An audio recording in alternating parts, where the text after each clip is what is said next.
black on black crimes for about a good month or two when the riots and the looting jumped off as far as the verdict. And what that was showing was, if you put opportunity out here, the violence will stop. It was opportunity to get things that you wanted. So people took those things that they wanted and stopped the violence. But never did you hear the news mention, well, there was no violence today or this day. But as soon as the looting and stuff stopped, the news jumped right back on. Somebody got killed in a drive-by. Because they like negativity. They don't like bringing the real side of life. It always comes different. It's never the same. You never hear two songs that sound alike. That's what's the difference between the G-Funk sound and any other sound. The G-Funk sound is, it's the different sound, but it's got that clarity that you can just say, oh, that's a Dr. Dre beat.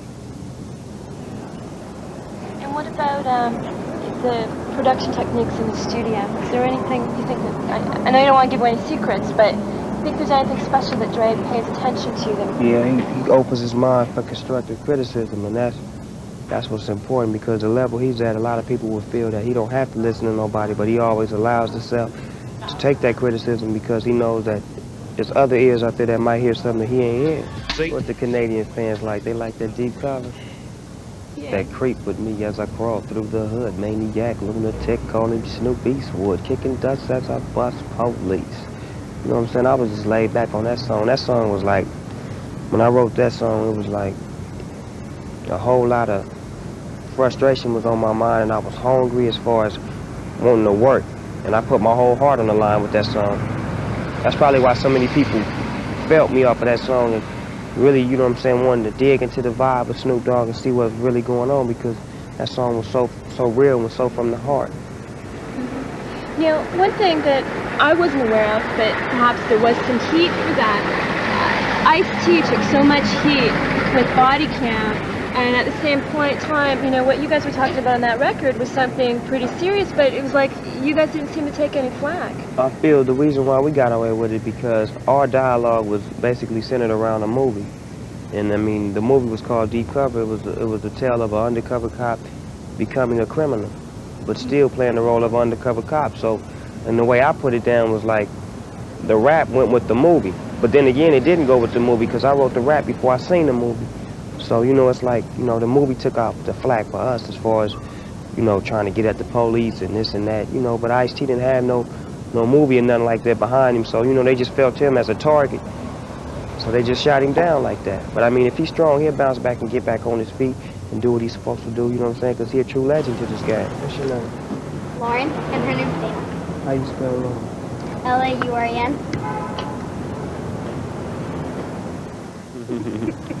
What's it feel like to have that happening all the time? You're a young person, and you know there's all this celebrity that shoots on you now. It's like respect. I mean, you gotta look at it as respect first.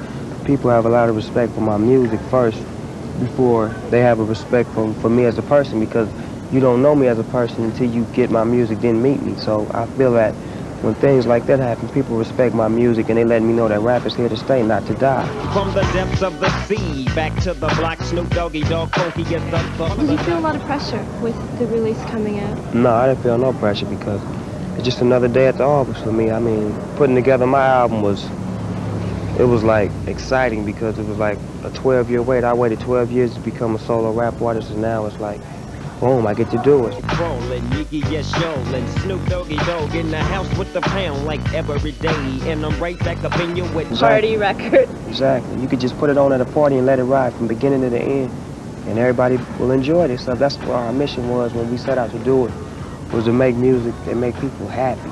Not to make people want to go commit crimes, but to make people, you know, party and be in a different atmosphere. That's why I don't understand why they label this rap that we do as violent when it makes people happy, it makes people want to party, makes people want to go out and meet people. You know what I'm saying? That's the kind of rap I put down. Fab Five Freddy came up with the concept of changing into dogs on the whole morphing because he felt that the video would be to another level. Since so many people was waiting for it, I had to hit them with something unexpected rather than just walk around and rap and look hard and, you know what I'm saying, give them something that they can remember you by. See, little kids love that. Little kids come up to me and want me to turn into a dog. You know what I'm saying? Just because they see the video and they feel I can do that. And that's cool because now it, you know what I'm saying, it's that vibe, and I love little kids anyway. I want to be the Elvis of rap. I don't know how you could perceive that, but The reason why I say that is because he been dead about 20 years and they still won't let him rest because they have so much respect for his music, and that's what I want. And the inmates in there was giving me the vibe of that. I was just too talented to be in that situation when I could be out on the streets doing something positive, making money, you know what I'm saying, making myself useful. So I took that, you know what I'm saying, as knowledge that they was giving me to do something with myself, and just did it. Just said, this is what I want to do. And dedicated myself full-time to rap. There's no opportunity on these streets. I mean, you can take any black man that graduates from high school with a basic, 2.0, 3.0 grade point average, and they're not guaranteed no future, or no job, or no success. They're not guaranteed nothing. I mean, it's a matter of somebody hiring you, saying that they want to hire you and put you in this job, but if you're not allowed that opportunity, it's all type of frustrations out there. You don't have no money, you don't have no place to stay, and the first thing come in your mind is that you want to take from the person who's having it. So that creates all this violence and all this havoc that goes on in the streets because there's no opportunity. If they put some opportunity out here and stop sending the money elsewhere, overseas, taking care of all these other places when they're not taking care of home, such as the ghettos, it shouldn't be no ghettos out here as much money is made in the United States. There should be jobs and opportunities for people who want to work, because not everybody wants to be on the counties. People do want to work, and if there's opportunity, they will take that opportunity. So they need to put something out here that's going to make some type of finances as far as helping the people out. And that'll eliminate some of the violence, not all of the violence, but some of it, me. Because can't nobody be me like me. I mean, if I be myself, be original as possible, do the things that I like to do, not caring about what nobody else feels about it, then I feel that I'd be a success because people will appreciate me for being me rather than me trying to act and play somebody else's role and be something that I don't know how to be. All I know how to be is Snoop Dogg. You know what I'm saying? So that's all I do. That's all my image thing is, just to be me. Who is Snoop Dogg as a person? He laid back, just everyday guy. Somebody who was blessed with a talent that has opportunity to do what he wants to do, and he does it to the fullest. He tries to help as he goes along. I mean, he got a lot of love for kids, for adults, for people who respect his music. He don't disrespect nobody until they disrespect him. Just laid back, cool, calm individuals. And the financial part of it wasn't together as far as the ends and the dividends, as far as, the promoters didn't have the money right. They just wanted us to perform and pay us later rather than pay us and then we perform. So I guess, we had to go and regroup and get that thing together. So we'll be waiting until the paperwork get together, then we'll be right back at you.